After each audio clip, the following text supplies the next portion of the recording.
Hey everyone, it's Sophie from Build a Jungle, and today I am going to be doing another collection video. We've done my Philodendron. In fact, we've done that one twice because it was the very first video I made on this channel. It was really bad. It was really bad. And I was having a think about which genus do I want to do next? What do I have a lot of?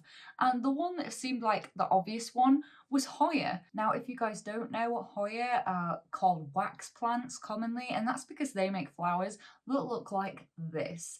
And they are quite magnificent. I've made a time lapse before of the blooms progressing, and this is the #1 reason people love these plants, especially the more common ones like the Crimson Queen and stuff, because they love these blooms. If you don't know anything about Hoya, the first thing you need to know is that they grow slowly. Like after they're larger specimens like this, they can start to take off more, but in my experience and in basically everyone else's experience, they're quite slow growing, especially if you're used to like tropical plants and stuff and like monstera, pothos, things like that, which grow quite quickly. You might be a bit like, why isn't this growing? But if you're a cactus person, you might be like, wow, that's actually pretty quick, because it is quicker than that. This was one of the first ones I had, and it's my Hoya varieties, and it has these kind of long leaves. It's really beautiful, and this is the part that's still growing for me at the moment. It gets a bit kind of purpley, sun stressed, and I recently had a major problemo with this plant because it actually used to be twice as full. But unfortunately, the roots had got really dehydrated on one of the clippings because these were all individual clippings in the pot. So I had to remove those two bits, but it's seeming to do a lot better now. It's in this lovely peony pot that I had my begonia maculata in before, that I found from the charity shop.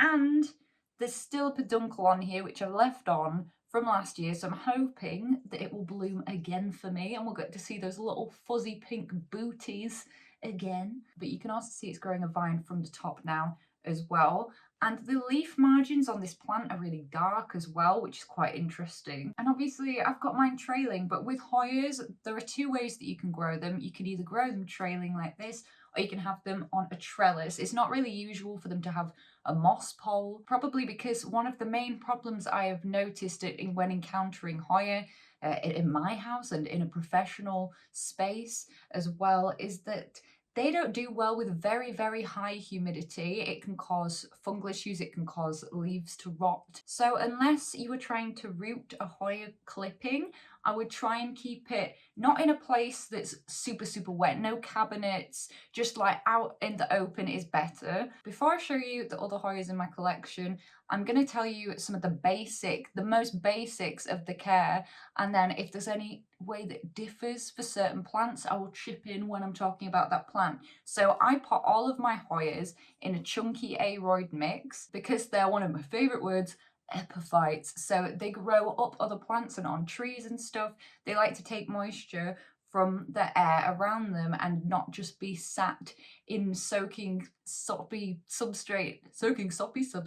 They like bright, bright light. They can be gradually introduced into full sun, and they can sun stress to look beautiful. And I've got some really nice sun stressed ones that I'll be showing you later on. All of mine have bright light from a grow light because I always find that it doesn't work for me having them on the windowsill. Hoya are one of the only houseplants that can take in water through their leaves, so by foliar mechanisms that always trips up my mouth. For example, on this varieties right now, this stem is looking nice and hydrated, whereas these, and you might be looking at that and thinking, what is with this colour difference? But they're actually, the leaves kind of bend in on themselves when it's thirsty. So what I can try and do to help rehydrate this section is I also, when I water it, I leave the leaves in a tray to soak, and that really helps them take in the moisture. With Hoya, I fertilize with liquid fertilizer in my water every time that I see they're actively growing. Most of them in this room, I think they're all actively growing now because it's summer. They do often tend to stop growing when it's colder. And my absolute wonder product of the year, of the millennia for Hoya is actually not meant for Hoya at all, and it's orchid mist. And if you are an orchid person, you may have used this before. It's basically an extra nutrient solution that's meant to be taken in folially. I need to stop saying folially because I don't know if that's a word, through the leaves. So it not only provides nutrients that help with the blooms, it also helps to deter pests, but as well, it actually encourages blooms in the first place. And I've got Hoyas to bloom that have never bloomed for me before using this. I don't know who it was that first realized this, because I didn't invent this. Somebody else tried it on Hoya. I heard about it through the grapevine. Fantastic, could not recommend it enough. And honestly, it's like £2 and you can get it at all the garden centres. So I spray them with that, and at the moment, because they're all growing, I've been spraying them all with that. And for watering frequency, there will be a few bits where this differs from species to species, but generally they can deal with being completely dried out before watering because it's a Hoya and they don't mind that. But also you realise by the bendiness, the fact that half of this is thirsty is actually an excellent way to demonstrate. Please excuse my nails, huh? So this is the bit that's not thirsty and it's firm and smooth. This is the bit that is thirsty and it goes papery. You can easily bend the leaves, and that is how you know that it's ready to be watered. And now that you know the basic Hoya care, let me show you some more lovely little Hoyas. Okay, so next, this is one of my favourite ones. She's small, but she is mighty, and I've shown her before. And it's Hoya houseplants variegated. I love to say that one. And it is absolutely stunning. I repotted this in my last repotting video, I do believe, and it's just even kicking off so much more since then. This is one that's sun stressed that I was talking about, and that pinkiness, that beautiful pinkiness, comes from being sun stressed. It's actually being sun stressed by a grow light. This is living 1 foot under a grow light, and it's loving it. Because it's variegated, it does enjoy that extra boost of light because it's more difficult for it to photosynthesize because it's got less chlorophyll in the leaves, but it's absolutely beautiful. And this is the year that I'm going to start to get it trailing out. It's stunning. It's so stunning. It's got these tiny little leaves, and I think one thing that really attracted me to this plant for ages before I got it was the fact that the leaves are so small and they stay so small, and it just becomes a huge plant of these small leaves, whereas a lot of the other Hoya, the leaves can become bigger, and they are a lot bigger usually than this, other than a few handful of species. So I just found it lovely, and I saw someone else's sun stressing pink and I was like, I need it. I need it. The one thing I'll tell you about this one is that it does take a lot longer to get going because of the variegation, but once it does, it finally like really kicks into action for you. It just has to establish its root system first. This was a 2-leaf clipping for me.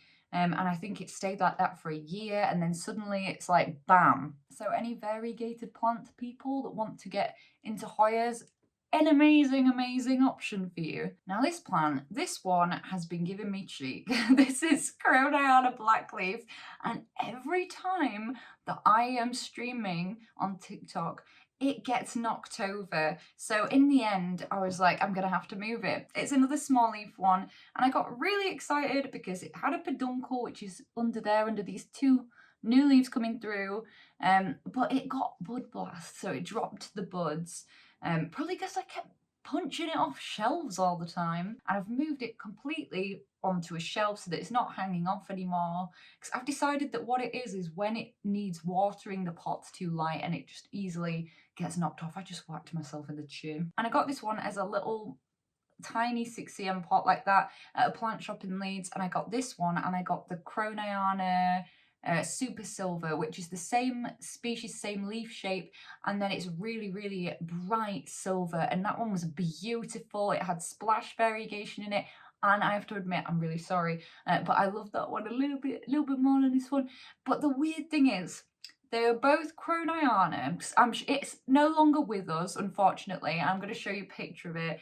And the thing is, they are both croniana, but this one is like not fussy about humidity, but that one, for some reason, I just found that that was the one Hoya that had to be in high humidity, and every time that it was taken out of high humidity, it hated it so much, even when other Hoyas were thriving. So if you are interested in that one, that's something to keep in mind. I also have secondary experience that is making me think that that is true, because when I'd work in plant places and stuff, all the Hoyas I would notice would struggle in that kind of overly humid environment. But you know what thrived was croniana silver, super silver. So that one, lovely. But if you are looking for a Hoya to go in a cabinet or something, that would be the one. I feel that's a hair on my nose. It really itches. Okay, we'll do a big one next, but I need to unwind it from where it is. Okay, this one's gonna look absolutely crazy, and before I show you it, I usually water it in situ, I don't move it, and it's climbing all up the grid setup that I've got. So it's not just hanging about like this. It's usually like all woven around the grid, if you see what I mean. A beautiful Hoya. I got this from a Facebook plant group. Someone did me a lovely bundle of Hoyas. In the same one that I got my Hoya Bella, which I'll show you shortly. But this is the pubicalyx splash, and it is so lovely. And one thing I noticed is it is very similar to Hoya gracilis. This is it, just for comparison. So this is gracilis, and this is pubicalyx, and you can see they are so similar. And I think a lot of the time they get misidentified as each other. Oh, it's hanging onto my orchid. Hoyas just love to, the vines love to try and grab onto things. See, they're grabbing onto everything that I'm next to. And this is one that has quite large internodes, even though it's under really bright light. It's really, really, it feels so funny. It's tickling my head. It feels, oh my, it's really kicked off this year because it's shot off an extra vine, which is this one. And oh, I don't want to knock it. It gets loads of really tiny leaves are starting to come in. On Hoyas, what they'll do is they'll shoot out these vines, and then you'll think, oh, it's just a vine, and then it'll start to give you these new leaves, like it had just given this one all the way up here as well, and it's got loads more coming all along the stem. So I need to very carefully rewrap it around the grid. But this is one I love. You can obviously have it trailing or trained to grow up something. Seeing as I've gone for growing it up the grid, that I am eventually going to put it on like a massive trellis, I think, and just be winding it all around. But it's beautiful, and one that I really recommend, and one that stands out to me more, not because of the splash variegation, because that's on quite a lot of Hoyas, but I don't know, it's the slenderness of the leaf that sounds so pretentious. I mean, it's like the elongated thin leaves, because it's much thinner than like some of my other ones, like the crimson, no, carnosa. Honestly, I think the kenejiana has to be my favorite, but I really think this one's up there too. This is like my second favourite Hoya that I have. I think it's beautiful. It's growing really quickly now. And it's going to be so much fun for me to get it back on the grid after I've done this video. But yeah, really nice one. Oh, and also the leaves come in like a dark red before they go to the green on this. And it is stunning. So this is also the wrayii. So it's actually the variegated version of this. And I'm sold on the wrayii. Saw this, it's variegated. Who doesn't love that? And it's got this beautiful like yellow variegation in the middle of and kind of around the leaves, but it also gets this like pinkiness to the edges. And I think the real star of the show is in a hidden spot, actually, because underneath the leaves, the variegated stripes that you get underneath, let me see on this one as well, yeah, are so cool. It's so cool. I'm gonna have to show you close up. It's not picking up properly. Both of these are growing, which is fan-dabby-dozy. We've got new little leaves on the way. It's so cute. And I've really not had it very long, so I really can't comment, to be honest, on much about its care. However, I just presume it's going to need more light than the wrayii, and it's probably going to grow a bit slower than the non-variegated one, as is usual of variegation. But if you didn't know there was a variegated one, there is, and it's super cute. It's really nice. Also, if you're noticing a theme, Hoya tend to stay small for quite a while, especially when they're ones that are the really slow growing ones. This is the slowest, the absolute slowest by far. But that's why I like to put my Hoya on my IKEA pegboard. Like, I have bigger ones about and stuff, obviously, but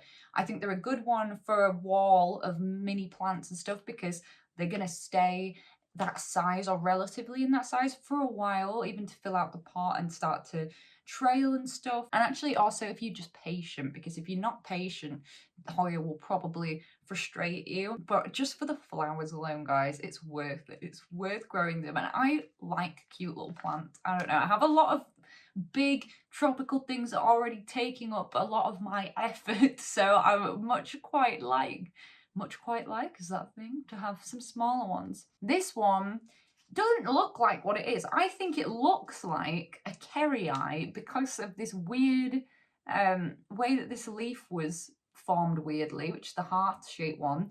It's not. It's Hoya obovata, which you can kind of tell. And obovata refers to the round leaf shape. I saw this when I was first getting into Hoyas. It's actually ridiculous how long I've had this, guys. I've had it for multiple years. I couldn't even tell you, but I've had it for multiple years. It was a one leaf clipping and it just never grew, and it just stayed as this one leaf with the stem like for ages. And I thought, it won't make it, it won't make it, it's just not gonna manage it. And then out of nowhere that happened and I could not believe it. And then it gave me another leaf, and then it got cold and it just stopped. now there's a little growth point. A lot of people said to me it could have had flat mites. I mean, maybe when I've treated with other stuff, for other stuff, it's managed to knock that back, but as far as I knew, only sulfur was going to get rid of flat mites. And I do get a bit frustrated with this one because when I first bought it, like, I was obsessed with the fact that this Hoya had round leaves because I'd not seen any, except there's like an Australis Lisa. I used to have that one. It perished, unfortunately. But the fact that it's giving me leaves that look like a kenejiana, and it's like, this isn't a kenejiana, drove me a little bit bananas. Oh, and I forgot, this is Hoya obovata splash. Because it's got the slight pinky variegation on it. I mean, what's interesting about that is that it's pink. I don't actually know if it usually is pink. I think it is usually light green or silver, but in the high light, it's gone pinky. But I'm just going to be patient with it because it is the one Hoya that I have that I look at and I don't love it. Like, I'm so attached to all of the other ones, but I think this one reminds me of just having grief with it. Big old pile of beef with you. This one is another one of my big ones, and I'm very proud of it because it was like this big when I first got it and unrooted. And this was in the same bundle as the pubicalyx. And this is Hoya Bella, and as you can see, it is quite unruly. I've always found them quite unruly when I've worked with them before. The stems are just very like stuck in their ways. They don't want to bend when you're trying to move them about, like up trellises, etc. So I prefer Hoya Bella to be trailing. I just think some plants can't be tamed, guys. And this one is an unusual one as well because it's got the little pointed leaves. There are also two types of variegated Hoya Bella, one with variegation on the inside of the leaf and one with variegation on the outside of the leaf margins, and they are both beautiful and they're both on my wish list. But I am really proud of this plant because with this plant comes the satisfaction of growing something from something tiny into something big, and it's constantly still growing for me at the moment. It's got new growth coming from every single vine, and all but one of the vines has a peduncle on the end. Thank you, orchid mist, because this has never ever bloomed for me before. But I'm super excited. I know at least one of these peduncles is going to flower for me because Hoya Bella, I would say, is one of the most vigorous growing Hoyas. I would say it's the fastest growing Hoya that I have. I'd also say it's the easiest to get to bloom, and you might be like, what? But you just said that you'd never got it to bloom before until now. Yes, but when I've worked with them in plant shops and stuff, they are always, it's just endless blooms, peduncles producing blooms. As soon as the other ones have dropped, they're making more and more and more. It's also one that I've not had a single problem with. I've never had a problem with it at all. It's even given me a new vine from the top, so super exciting. Really recommend this one, guys. Ooh, and I really recommend this one. Love it. Then I'm going to talk to you about a couple of carnosas. Oh, in fact, I've got 3 carnosa type Hoyas. This one is Hoya Carnosa Dark Red, and it's called that because the new vines that it puts out come out deep red, and the new leaves come out deep red, and then they fade to this darker green. This one's a really easy Hoya. Like, it's one that I've not had to think about much at all. Like, literally, it just does its thing. It's not fussed. Way. Tipping soil everywhere. Again, I think this was one that had flat mites, and my only explanation for it is that SB Invigorator like unalives flat mites, and somehow by the suffocation method, I don't know if that would be. This is the key sign of flat mites, is one of these growth points when all the end looks chewed up and weird like that, and then it doesn't grow for ages. But after that, it not only started kicking off for me and sending out loads of new leaves on this vine, it also put out a second vine, which is here. So now it's got this lovely full bit here. I think I went for this pot. It could have been potted a bit higher up, but I went for this pot at the time because, as always, I had a lack of pots. But imagine how lovely and full that'll look. Like, I'd love it in a little terracotta. It's like a wider leafed version of the pubicalyx splash with slightly less variegation, but the thing that makes it special is that red colour that it gets on the leaves. It's beautiful. Think like Anthurium new leaf red. In fact, I've got a crystallinum, Anthurium crystallinum silver blush here, and it's getting a new leaf, and that's the red that these leaves go. Beautiful. This one was my first Hoya. I got it from Tom Garden Centre. Oh. And this was huge. It was, do you mind? I'm trying to talk about you. Honestly, some people just have to be the center of attention. So she was huge. She was on like a massive big circle trellis like that. It was on there and it was majestic. So I'll at least be able to get a photo of it from Instagram. And I overwatered it because it was my first Hoya. I was still getting in the groove with the genus. And I started again from clippings. Now, from those clippings, I made 2 plants. There was a big one, which ended up with a family member. And there is the medium one, which I kept and wanted to grow out again. And it got to being a bit longer than this. It was trailing. And then I took a few props of it that are in my prop box. They're still rooting in sphagnum moss. And then because I took those propagations, it's decided to send out a new vine from the bottom here, which has some new roots on it. Because that's one thing to know about Hoyas is, well, it is like this with a lot of plants, but particularly Hoyas love to branch out from other locations if you take propagations. It like stimulates growth from other areas. And the difference between the Crimson Queen and the Crimson Princess is simply a matter of variegation. So on the Queen, it's around the outside mostly. And on the Princess, the inside of the leaf's white and the outside is green. Interesting. And I don't know if you can see as much on this one, but it does get a pinkiness to the stem, but as the stem ages, because it's woodier, it does start to become less noticeable, but it does come in pink. And this is in a pot that Harriet just came into my room and went, "Don't want this pot, do you want this pot?" And I went, "Yeah, I'll have that pot." Then I have a little one here, which you can see it's one of the pegboard Hoyas, and this is Hoya Carnosa Crinkle 8. I feel stupid saying this, but it's called Crinkle 8 because it's got 8 crinkles in the leaves. Because they're a bit on the nose, these names sometimes.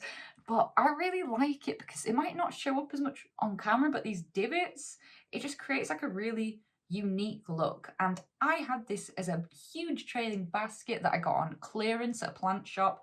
Got it home, thought this is just going to be a bit more of a TLC situation. It had a really bad root rot, so I had to take some clippings. This was all that survived, and it was 2 leaves for so long. Like, I thought, no, there's no way it's just going to perish. And then last year it put out all these leaves, and it's put out this new vine now because it started to grow again. So I'm really, really excited about this one. I think this is the year that she's going to trail for me as well. And as long as you don't overwater these, they're pretty simple, all the carnosas are. And if you can take care of one, then you've pretty much sorted for all the rest because they're simples. This is one that I got from a place that I used to work at. And I really liked it because it's variegated, but it's got like a fuzzy texture to the leaves, like a very, very subtle fuzzy texture. Like if I looked at this under a microscope, I'm sure it would look very, very hairy. And it's Hoya DS70 is what it was called at the time, but I think it actually is Hoya Burtonii variegated AF or Burtonii AF variegated. In fact, yeah, I felt really bad because I bought one for myself and I bought one for a family member, and theirs and mine both perished because they just went weird. I don't know. I think it must have had irreversible damage to the bottom of the plant from overwatering, but I took this clipping anyway. and it was not looking good last year. I thought it's definitely not going to make it. It stopped growing for ages. About a month ago, it started to put out 2 new little leaves on the bottom, and I was like, that's exciting. And now we've got 4 new little leaves here, a little extra vine growing, and 2 other growth points on the vine that are growing. So finally, this one is getting to be happy and more established. And I've got this one again. It's in an aroid mix, but I think it's when I was running low. So it's like aroid mix mixed with a bit of normal base mix, also mixed with a bit of leca, just to be chunky. But the variegation looks pink on the new leaves, and then it fades to this like bright yellow color. But just like from a sensory point of view, I really enjoy this one. I love the way that it feels. It feels like satin or like a fine velvet. It's beautiful, and I think it's one that's a bit more unusual than some of my other ones. I really like this one. I used to have a lot in my prop box, but my compactor perished to thrips. What else? That one that I was struggling with for ages, Rosita, was it? That is gone now. But this one, she's all right, and she's got 3 new growth points, so it's a good sign. But this was Hoya parasitica black margin, and it was actually in the bundle with the Bella, Hoya Bella, and the, I can't remember now. This parasitica, it just looks kind of weird in my opinion. So I'm not 100% sure, but you know, plants can vary. Like I've seen Hoya Bellas that look a different colour to mine. So plants do vary, it happens. It's just been picky, don't know why. It was just a difficult one. Finally, and I did briefly show it for a quick second earlier, and I'll show you my other one. Oh, I've knocked my camera, I'm sorry. I'll show you my other one of these that is in the pesty P box, as we're calling it right now, and it's Hoya gracilis. These were cuttings that I rescued out of the bin at work because there was absolutely nothing wrong with them. They just snapped off the plant, and they didn't do stuff like saving vines like that and stuff there. So I just was like, can I have them? And they were like, yes. So I rooted them all, and I've given some to my friends. I've got a huge big thing of them still rooting in moss, and then these ones were more rooted, so I pot them in this little bit of chunky mix, but keep knocking it over. But that's a cute one. It's put out that new leaf, so it's still getting established, but it's one that I did want for ages because, and I feel like you can't tell on camera, but one of the differences between pubicalyx and gracilis is that this has quite a chartreuse limey colour to it, and that is my favourite green ever. So I really wanted this one for a while. So when I saw that they were throwing that stuff in the bin, I was like, oh, opportunity has knocked on my door. So anyway, I think that's all my Hoyas.